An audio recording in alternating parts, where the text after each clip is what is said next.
So sikhonza zonke. Ikhona bazalwane. Kodwa. Athi neighbor kodwa. Neighbor kodwa. Subakela kodwa. Subakela kodwa. Ningabefundisi nonke kodwa. Ningabathandazi nonke kodwa. Nisi-praise and worshipers nonke kodwa. Nisi-praise ambassadors nonke kodwa. Uphi wena? Uphi wena? Uphi wena? Umahluko wazo zaziphethe izibane zonke kodwa umahluko yaba yi-oil. Mahluko waba yi-oil. Yakhana nezwi. Mahluko waba yi-oil. In the name of Jesus. You have the right, Lord, to give me the extra oil. Lord, to give me the extra oil. Do you guys hear those messages in my church? They can guys soon. The cannot just bomb it, Nasa Pig, here too, as I'll tell you. Shall I find a person? But you should also desire the special abilities the Spirit gives. But you should also desire the special abilities the Spirit gives. Amen. Amen. Amen. Amen. Amen. Hallelujah. Amen. Hallelujah. Amen. Hallelujah. Amen. Before singena ke ngoku kodwa ke nawe langazelela izibabalo ezikamoya. Langazelela athi neighbor langazelela izibabalo ezikamoya. Amen. Langazelela, desire. You should desire the spiritual abilities. Desire the spiritual abilities. You should also desire the special abilities. But you should also desire the special abilities the Spirit gives. I'm going to give you even the verse I call. Don't worry. This is part of that. Now, what's about the goodness of women who confess on it? That go assist Ubaleka the excitement. You're going to Amen. The excitement. The excitement you have the you have the pain. Amen. Now I'm going to explain that. How do you sustain the spiritual breakthrough of women? How do you sustain the spiritual breakthrough of women? We sustain a God. We first lady didn't ifundisiwe. Didn't women. What you want to say was E5 in open. Sasa tagapina Z5. Sasa siyatu yephinde ubwe. Amen. We didn't lento we participate. One, change your mindset. Yes, Lord.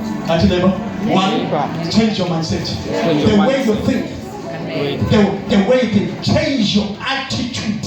Attitude, it must change. Because you cannot have the same mindset before the conference and have the same mindset and after the conference and think you are going to keep the new things that you have received in the conference. There is nothing. Kumele uchinje indlela ocinga ngayo, indlela obona ngayo. I-attitude yakho must change in the name of Jesus. Umzekelo, uphuma phaya ngoku spiritually aware. Amen. Now, if Lord uzaphuma phaya ngoku izinto zikamoya uzinakekele ekhaya yethu. Ingqondo yakho ngoku is forecasting into zikabani ezikamoya more than it was. It can never just you be prayed for one sentence and then it has the no. You need to follow up. But you never follow up. In the name of Jesus. So we change the mindset. That is the first thing. 2, we change the attitude. 3, we always pray. We always what? Pray. We always we always now what? Spend time in prayer. Because when you spend time in prayer, you are talking to God. The more you pray, you are coming closer to God. You are coming the more you pray, you are coming closer to God. The more you pray, you are strengthening and consolidating your relationship with God. Amen. 4, meditate the word of God. Meditate. That means spend time with God. Medicity bubo. Akekho umzalwane onesithukuthezi. Uba usamzalwane onesithukuthezi osafuna utshomi that means umsebenzi awukenzi kakuhle. Uma umsebenzi sowenzekile kuwe, that means when ufumana ixesha uwedwa uthi thank you ngoba now I'm going to spend time with my God. Quality time with God. When that meditation, you sit there in the presence of God and you listen to God talking to you. Mama uchika teta now. Amen.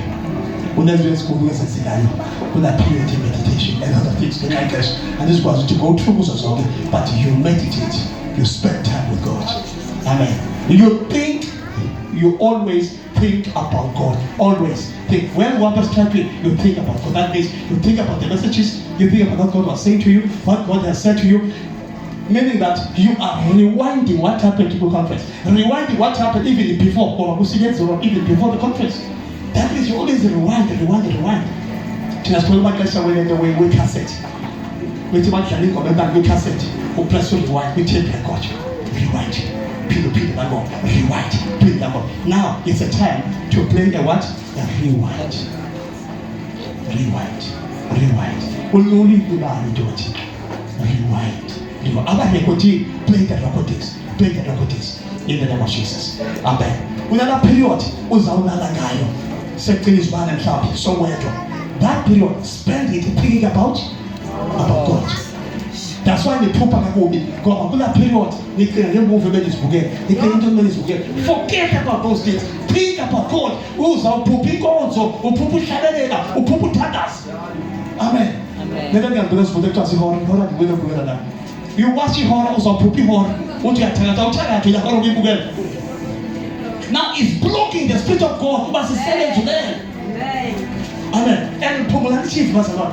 If you want to grow spiritually, phungula the amount of time on spend the TV tablas joint always has open na kwa ibosa.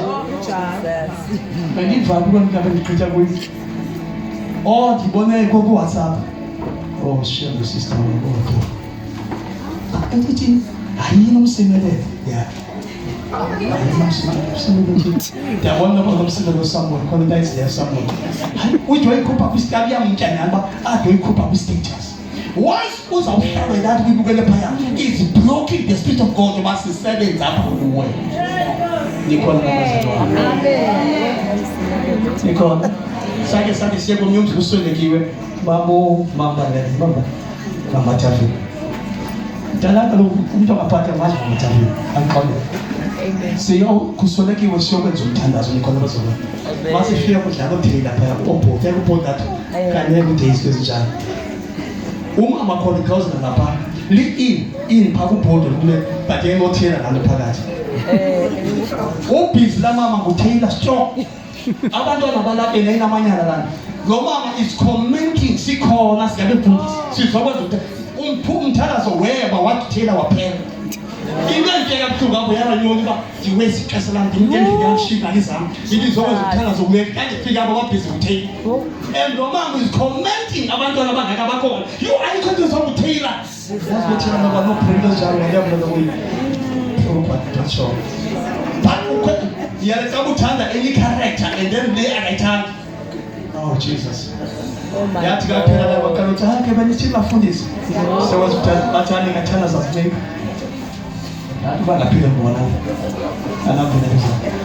Do not block the spirit of God.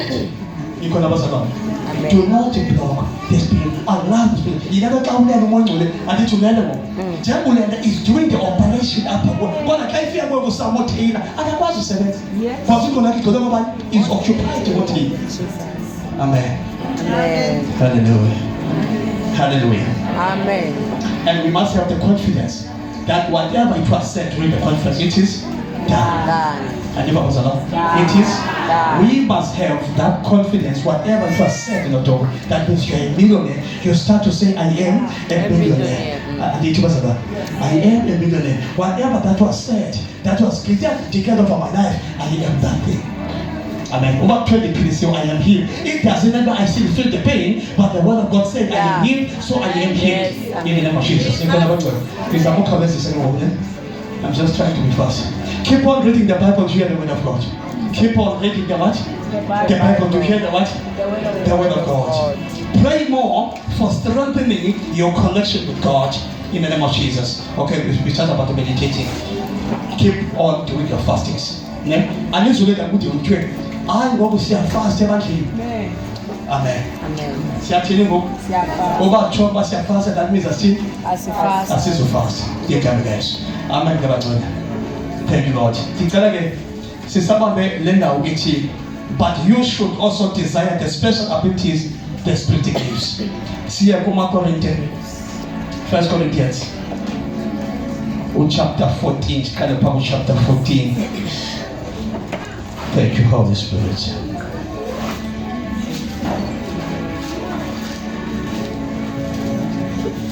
Upon the enemies in but you should also desire the special abilities the Spirit gives. Amen. Hallelujah. Hallelujah. Amen. Your life will never be the same again. I'm telling you, Uba was our major this church in the Naftaji. I'll think will be a number one. Okay, because I was alone. Now, after a conference in Asia, when as a man of God you invited different speakers, you are exposing your church. You are exposing your church in different speakers. Or expose ibanda kwizithethe ezahlukeneyo. You remember get a church when we had about doctrine. That is what we call a what? A doctrine. A doctrine yinto endichilelwe yona. And not the children, I believe in it and then I'm running with it. But even this doctrine, the children for Indian, it Christ ambassadors. So, Oman the Hamba in another church is a church. Let doctrine and only never. And then, everybody there. A contrary doctrine or a different doctrine, these are kind of questions, but it's important. I don't know. Come out to the silver shop, China the sales shop, go get in later. I did not study Moses after conference. I did not study Moses after conference. Amen. All tonight, you Moses teach yourself a second. All tonight, you make asking questions after conference. I teach yourself. See if I never go into them. See if you're honest with them. Mama Taffy and I, my calling I. Yeah, to not be passed some school and perhaps school and okay, in between. Amen. Oh, Mama and I, they come guys. Amen. All right. I'm one of the other foolish, if I put it that way, even though I'm not doing foolish, who are about many the grace Katingo. You have about children the secrets necessarily, heavenly secrets. And over I can really go out and then you can be the deep things you can person. And most churches will be confused. And to avoid the confusion, I'm giving you what you can eat for now. And give you again what you can eat for now. Because if I can give you all, it will result to the what? To the confusion. But you should also desire the special abilities, the Spirit gives. Langazelani is a call of Umoito, the Archie and Niggas of Ibash. If we go to Corinthians 1, oh my God, 30 pages, another 10 minutes was a simple that talks about. It is all about tongues and prophecy. It is about that. Izipho zokuprofeta nezelwimi. Izapha ke mntana. Ithi intoni? Izipho zokuprofeta nezelwimi. Awuphinde izipho zantoni? Izipho zokuprofeta nezelwimi. Nikhona abazalwane. Singaphi izipho? Singaphi? Ezi zipho zimbini. Sesoprofeta nesantoni? Sisipho. All right, intoni? It is a gift. It is a what? A gift of tongues and a gift of prophecies. Prophet, a gift. It is a gift. Amen. It is a gift. It's not something that everyone must have. All right?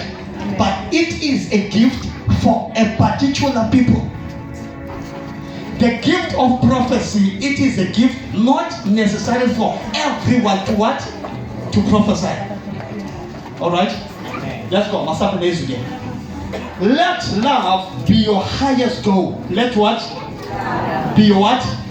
The love is for everyone. I'll tell everyone. Everyone must have what? Love. Everyone must have love. Because God is what? God is love. All the things of God, we do it by what? By those categories and only but you should also desire the special abilities the Spirit gives. As a child of God,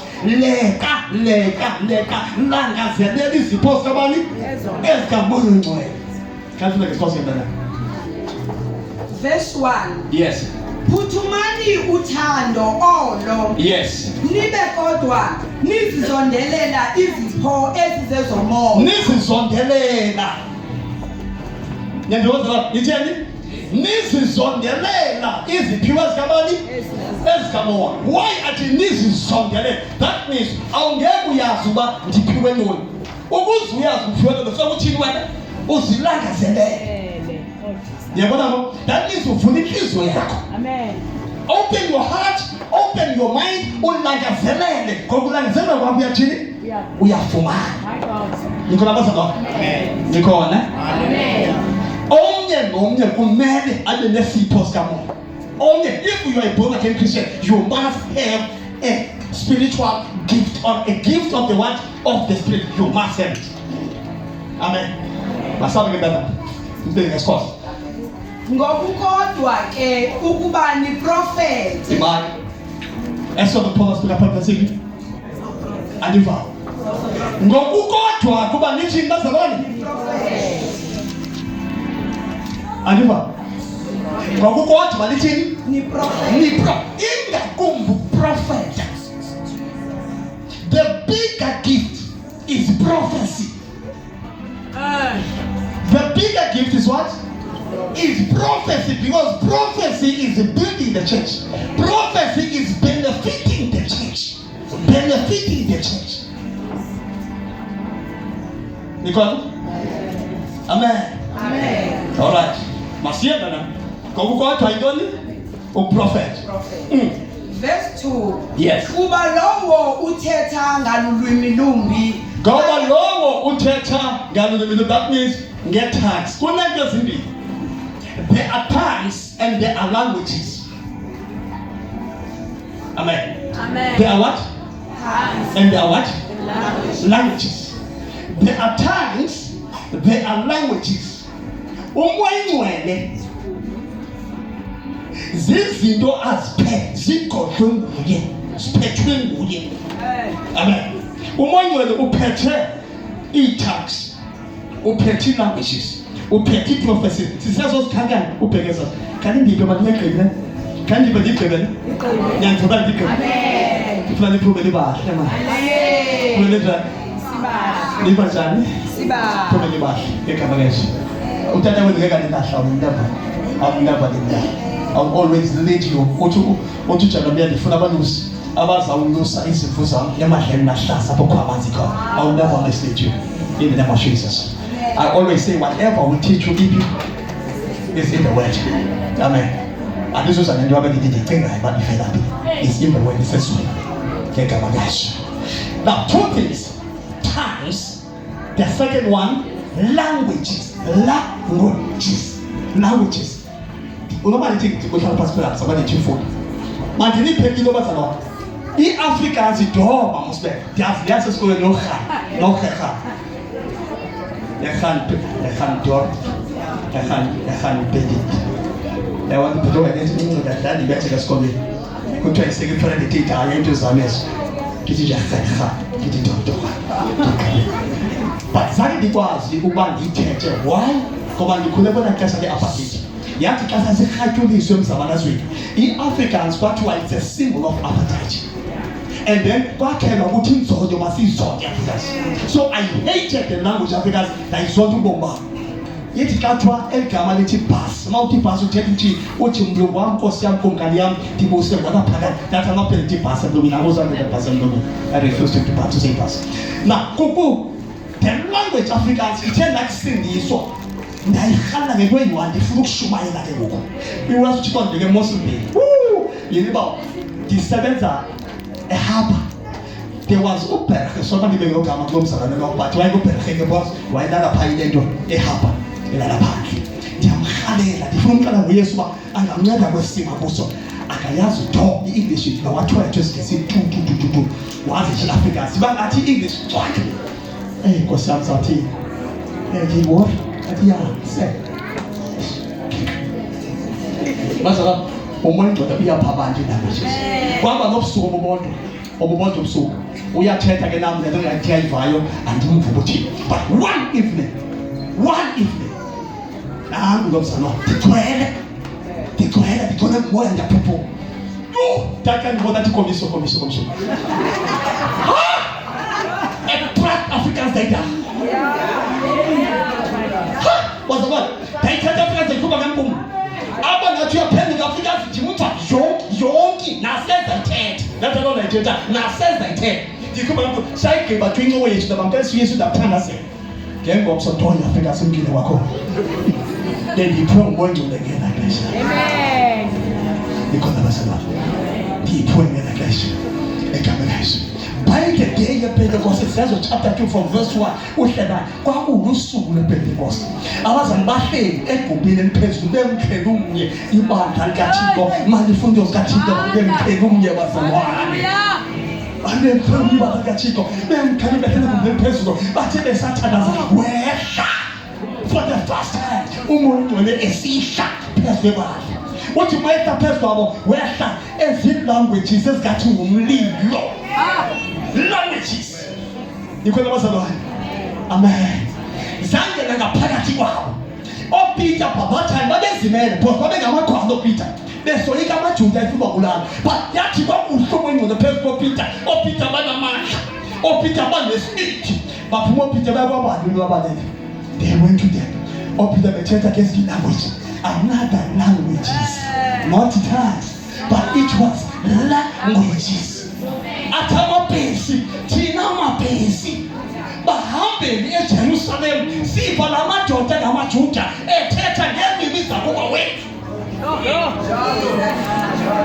Oh Jesus. Amen. Sinapha bethetha ngeendimi zakuba wethu bazazela phezu kwini.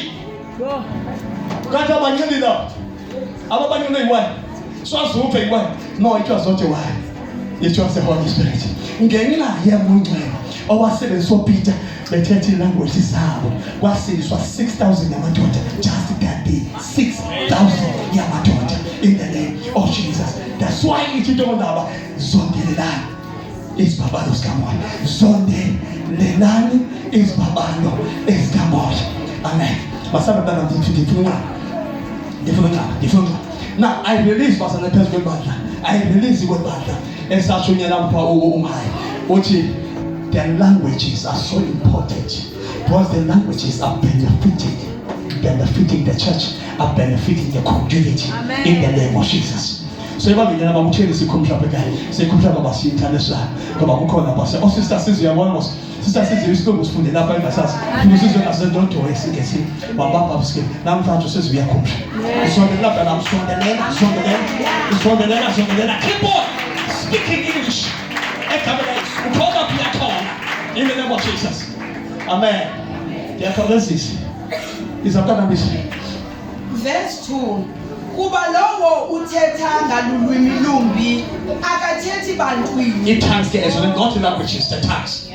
Kuba lowo uthetha nge-tongues akathethi bantwini but uthetha kuThixo.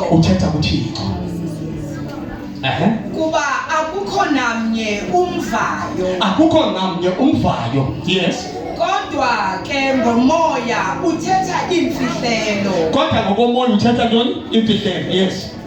Verse 3 ke yena oprofetayo. Okay. Basiqhubeke. Yena uthetha kuThixo. Ethetha intoni? Imfihlelo. Ikhona abazalwane. Ethetha ngubani? Futhi that means ethetha ngabani? Nothixo. Imfihle yena qala understand. He's not understanding what he's saying. But the Spirit of God is praying through him. The Spirit of God, that means is interceding through him. In the name of Jesus. Xa uzayigqiba ke amashoba sasifuna sobile ndawo. Xa uzayigqiba uthi Paul ndiyanikhuthaza as much as ezama ukubabonisa ukuthi indima ayizozinto esikazibeka phambili ebantwini. Uthi kodwa ndiyanikhuthaza ukuthi yibani ngazini njengamthi uPaulos. Nikhona abazalwane. Uthi akekho apha kulo othatha izilwimi njengam egama kaYesu. To pray with the foundation. When this church started, you tell us the Puligas, you can't tell us any name. Amen. Amen. Amen. But I'm not in the competition of anybody. And I'm not trying to prove to any person which you tell us again. Even I was standing here, praying in church, TV up, going to the talking to me, TV up, I touched the hand. You know, the first day, everybody, a foundation there. Yesterday, as we gave the prophecy, 2 things. It's telling us 2 things. Let's get it. Who's up? Why did I tell us publicly in our purpose? Who's if you're gonna hear it? It's here the best. I'm guided by the word of God. And it is to tell us that we're not. Hallelujah. Because my gift is a prophecy. It's not that. But I do pray in tongues. When the Holy Spirit prayed me, He's praying through me in tongues. It was on the Saturday in 2009, around March, April. So this was March, April. Sikala ngokuthi bazalwane bakhe senze just umthandazo. Ngisho baza ngade nasasibani. Kimi ngosikazi noma umsabani. Bani ngosifika kulo ngikashe noseso. Yakhala ngomthandazo, sikala umthandazo. Sisahlala ngabonisa enkobitho 2009. Siqala inkonzo iqhubeka. When she tip. And they felt that presence. They felt. But when they feel home, Africa couples against you. And pray in tongues. While I'm busy being prayed in tongues, develop the prophecy. Unkulunkulu say a big army, umkhosi omkhulu esikondene nawo thina simbalwa. Umkhosi mkhulu kakhulu kodwa amandla wethu angaphezulu kwalo mkhosi.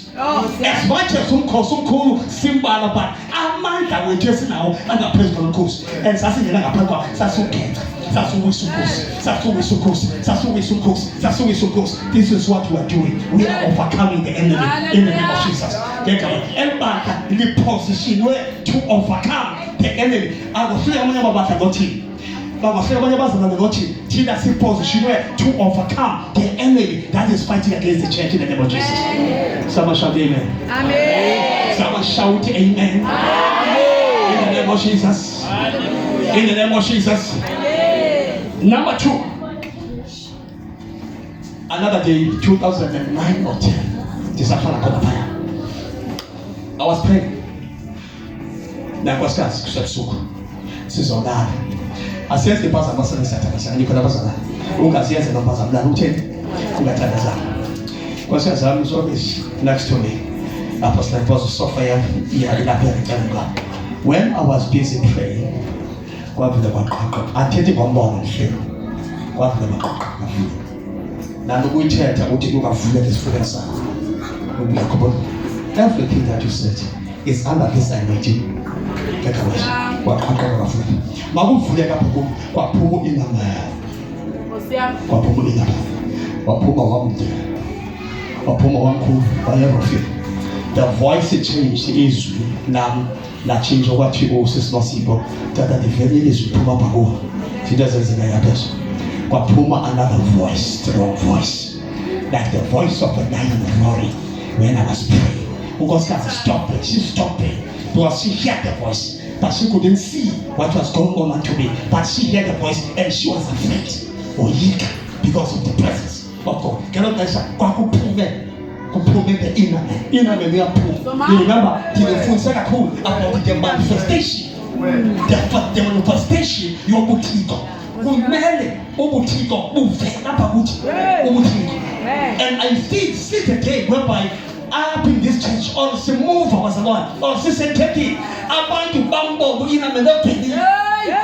Another inner man manifesting. I'm telling you, God forbid, in the name of Jesus. To have one and what is mine. Wow, manifest Moses. get glory. The glory of God, yabamba Moses. They couldn't look at Moses because the glory of God was shining upon Moses. What Chico was manifesting in the name of Jesus. Amen. Amen. Amen. Zondelelani. Ukuze ndothela ngaso sibona. Zondelelani. Izibabane ezigabani. Ezigabani. Zondelelani. In the name of Jesus. Pastor Peter Mokone. Verse 3. Ke yena oprofetayo uthetha ebantwini. Oye ngotheni? Wenza ntoni? Ethethiswa ngubani? Esenziswa ngubani? That means asibeka ngelanguage evakalayo. Lo profetayo uthi uthetha ngaye phi? Lo uthetha ngesilini umoya ngcwele uthandaza ngaye. Kuthi uthandaza. The Holy Spirit is interceding using him. No prophet God is talking to the church using him. Tina see passage. Or the passage. When we prophesy, we are allowing God to speak to the church. Okay. When we pray in tongues, we allow the Holy Spirit to intercede. To intercede. But the difference of